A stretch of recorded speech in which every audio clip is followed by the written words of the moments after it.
Xenotechnologists have this saying that technology is like a tree. It grows up from a sturdy trunk, branches out, flowers beautifully in some places. They would also tell you each race tend to favour this or that technological path, while often completely ignoring others. Nowhere is that more evident than during conflicts.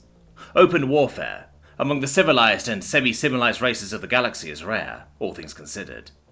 But at any given point in time, there is someone, somewhere, getting bombarded from orbit.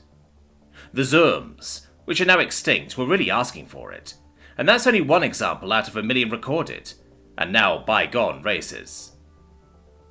700 million years of unbroken recorded history, and yet, somehow, there's always someone willing to kick a sleeping giant. Meet the latest newcomer to the galactic community, and now considered to be one hell of a mean motherfucking giant. Humanity. At first glance, humans are nothing extraordinary. They aren't the strongest, they aren't the biggest, they aren't the fastest, nor the most intelligent, not by a long shot, or people either. What they are, however, is slightly above the average in all of those metrics. In fact, in most ways that could be measured, humans are just well-rounded. Still, all that is not enough to elevate humanity above the rest. No, the reason the Zerms were wiped out is because humanity can't make its goddamn mind about what technological path they want to pursue. Take faster-than-light travel, for example.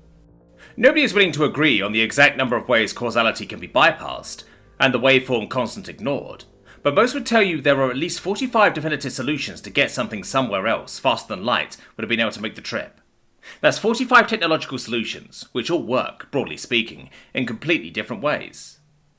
The universe, for all its staunch unwillingness to let anything outpace itself, is hypersaturated in ways to cheat around the issue entirely. See, war in space is all about positioning and maneuvers. There comes a technological threshold where advancements in weaponry becomes moot. When you can effectively disintegrate a target a light minute away, it doesn't matter if you can disintegrate it twice as hard. It's true that your overall technological level plays a role, but once a race comes into contact with the greater galactic community, such things tend to slowly homogenize. The low-hanging fruits, to use the ever-popular human simile, are always plucked evenly. Most conflicts never get past the stage of frontier skirmishes. Usually a ceasefire is quickly called out, people get to sit down, and some agreement is reached. The trading guilds like it best that way for a good reason. Still, no two races ever does anything like any other. Now, back to faster-than-light technologies. It really does exemplify why and how humanity completely curb-stomped, I love this one too, the Zerms. You see, while most races are happy to settle on 2 or 3 general technological solutions, at most for space travel, humans thought this was all too easy, and decided to use most of them. Hell, if you are to believe some of the more colourful rumours, they even use many as of yet completely unknown FDR solutions too. However they managed to make Zermos Prime completely vanish without a trace is still a point of contention. I know a war pensioner in particular who still has night terrors about what he saw out there. Even if only a tenth of what he says is true, then, yeah, the Zerms really picked on the wrong guy. Another friend of mine who works as a civilian contractor for the 29th Void Battle Group recently showed me a time-lapse of the humans' counterattack into Zerm-controlled space. The very instant the Zerm lost their initial offensive momentum, it was already over.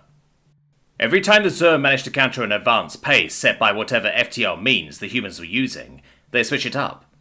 In effect, from the Zerm's perspective, it must have felt like trying to fight a gauntlet of 3 dozen different races back to back.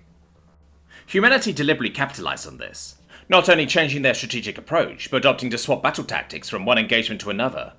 Sometimes even using suboptimal plans just to, well, there's no other ways to see this than humanity deliberately fucking around with the Zerms just because they could.